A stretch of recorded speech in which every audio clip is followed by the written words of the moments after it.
She couldn't count the number of times she'd reached the black gate, tired from work or the unwanted advances from one scab or another, and released a heavy sigh of contentment as she made her way home. But as they dodged their way through traffic, her heart skipping as they rushed down 9th Avenue to make the turn onto Waterbridge Street, she suddenly felt as though she was ill, and wanted nothing more than to turn away and make this moment last forever. The Knights Crossing was one of 45 housing complexes scattered throughout the moors. Known for the mirrored black stone used in its creation during the time of construction. The cross was initially designated as a research facility for the First Quarans and later turned into a living quarter for those of mid-grade income when all aspects of research and training were moved upstairs. Consisting of 10 buildings seemingly buried into the red bedrock itself. The complex carried around into a half-circle shape to grant a clear view of each building from any position on the grounds.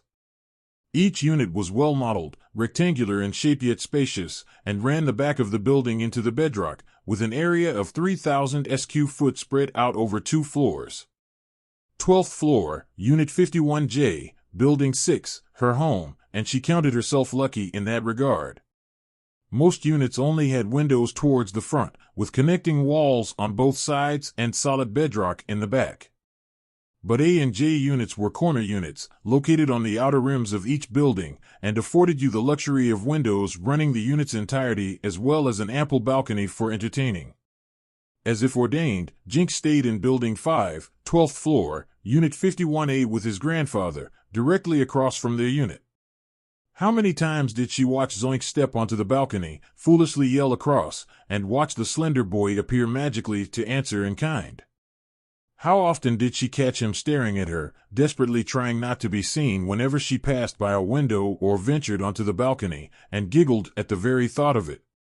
She couldn't answer, a number so vast it was nearly incalculable, yet it only served to stimulate her even more. Her eyes were now locked on him, and she felt as though their union was destined from the beginning. She turned away, the tears sliding along the established trails created by the rain, and suddenly realized the depth of what he was saying as they stood before the waterfall. He touched her face softly, her body trembling as she took his hand and pulled him to her with an urgency she could scarcely comprehend, and she threw herself into his arms in near desperation, her lips claiming his to secure his very soul. She never needed anything so badly in her life, never wanted to know the feel of another with such ferocity. Yet, as she held onto him as though her very survival depended upon it, the intensity of their shared heat consuming her through the dampness of their clothing, she could feel him struggling, fighting between what was right and the right thing to be done, and she reluctantly released him. He stepped away, the large bulge in his pants unable to be ignored, and he quickly took another step to avoid her demanding what she now felt should be rightfully hers. "You want me to go up with you?" he asked, the words stumbling over the lust in his voice. She considered it, her every fiber yearning to be taken upstairs to test the boundaries of his willpower in a more private setting, but refused the offer, fully understanding if he came with her now, she may never allow him to leave. "It's okay, Ma is going to have a lot to talk about anyway, you don't need to hear it." He sympathized. "I know, I might not survive what the old man is going to say to me when I get home. Wish me luck." She couldn't help but smile, despite a small measure of guilt still weighing upon her chest, and she turned to face the lift, her head tilting to bring him back into view, and her voice filled with trepidation. "Can we talk later, about all of this?" He backed away, moving closer to the door, and nodded in agreement. "Yeah, link me, we'll hook up later." Her face split into a big grin, a heavy blush covering her, and she stepped onto the lift. "I will.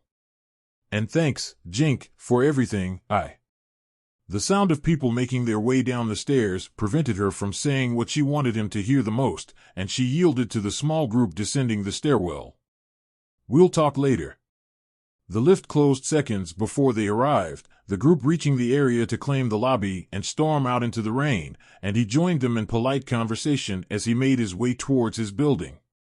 He calculated the odds as the lift ascended to the 12th floor, ran the numbers repeatedly as he made his way down the breezewalk to reach his unit, and came up with the same woeful conclusion each time: he was screwed. and the large hand snatching him the moment he entered, lifting him into the air as though he was nothing more than a rag doll, punctuated just how screwed he was. "Pop!" he exclaimed, his body crashing rudely onto the couch as a large, gray-haired, old man frowned down upon him in anger. "Pop! I can." His grandfather felt his response lacked urgency, his willingness to offer an explanation so readily clearly a sign of his guilt, and he delivered a stern punch to the chest to provide a means of motivation. "A gauntlet, a fucking gauntlet, at your age? What were you thinking, Jah? What? Answer me. Were you trying to get yourself killed?" He felt himself being yanked from the couch, the distance more reasonable to the floor, and his grandfather more than happy to usher him the rest of the way, and finally felt the embrace of the cold stone he'd spent the entirety of the day avoiding. Stupid, just stupid. His grandfather was livid. No corner, no cut man, no trainer, just some spit and shine on your balls, huh? You empty your life-saving, all the coin you built from blood and sweat in the pits. You don't tell me shit, and you put it all on the line in a gauntlet, the worst type of fight a man can enter. He pulled back to offer a quick punch to the side, recognized the slight flinch as Jinky braced for the blow, and chose to pop him firmly in the forehead instead. "Ramos had no right allowing you to stand firm on your own. I set your matches. What if something had happened?" He grabbed him rudely by the face, his giant hand gripping him firmly to ensure he understood, and made his point clear. "Never again, do you hear me, Jah? Never? You will never set foot in a pit without the proper protocols, a well-trained corner, and me. Do you understand?" He pushed him back to the floor, his head kissing the stone with enough force to make him wince, and he unceremoniously forced himself off of him, his hand tapping against his side, invoking the sharp yelp he expected from the wound being concealed, and he snarled in contempt. "You didn't get that in the pit. Rib injuries make it hard to breathe and hurt all the way to your back, throws off your balance, and makes it hard to maneuver. That's clean. What happened?" His grandfather towered over him. At nearly 6 feet and 10 inches it was easy to do, and Jinky simply went limp, accepting his shame as his grandfather stepped away. The pain eased enough to allow him to recover his senses. He truly hadn't realized how close he had come to losing his life until now, and he covered his face, in humiliation, to hide from the agony he plainly put upon the old man's heart. It happened afterward. Kai got caught up with some bangers, some fools looking for a free lunch, and I got caught with a blade helping her out. A heavy sigh escaped his aging lips, the heat of his anger evaporating with the moment, and he extended his hand to help his grandson to his feet. "Get up, come on, get up. Let's have a look at it, then." He accepted his grandfather's hand, the strength of the old man still amazing him after all this time, and allowed him to help him to his feet, his hand clutching his side protectively. "Damn, Pop. I don't know how the council still allows you to walk around with augmented shit in your system. You could have crushed my skull." The old man scoffed at the very thought of it.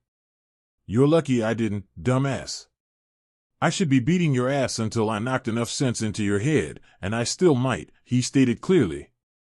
"You're smarter than that, Jah, you know better." He tapped him on the shoulder, forcing his grandson to lift his hand, and he slowly raised the rain-soaked shirt out of the way, his hand touching him slightly to ascertain the damage. "Your nerves are intact, and your muscles seem no less for wear, but the blade bit clean through and caught the bottom of a rib. You'll be sore, and you'll develop some scarring inside and out, but you should be okay."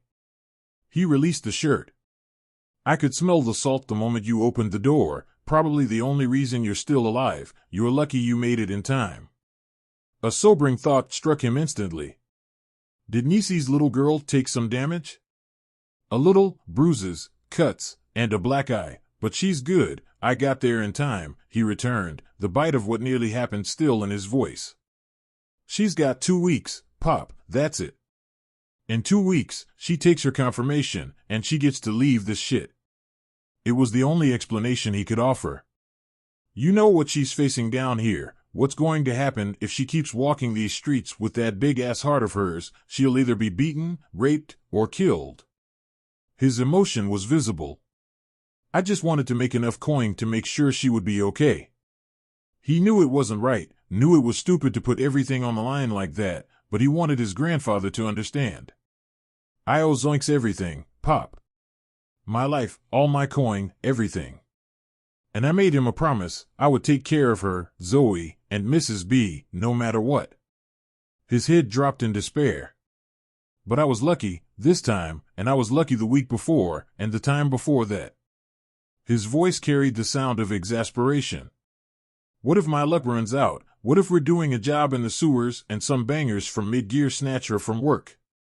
Just saying it forced him to pause and shake the very thought from his mind. I've been thinking about it a lot, thinking about what if. So you set up a gauntlet, his grandfather finished for him.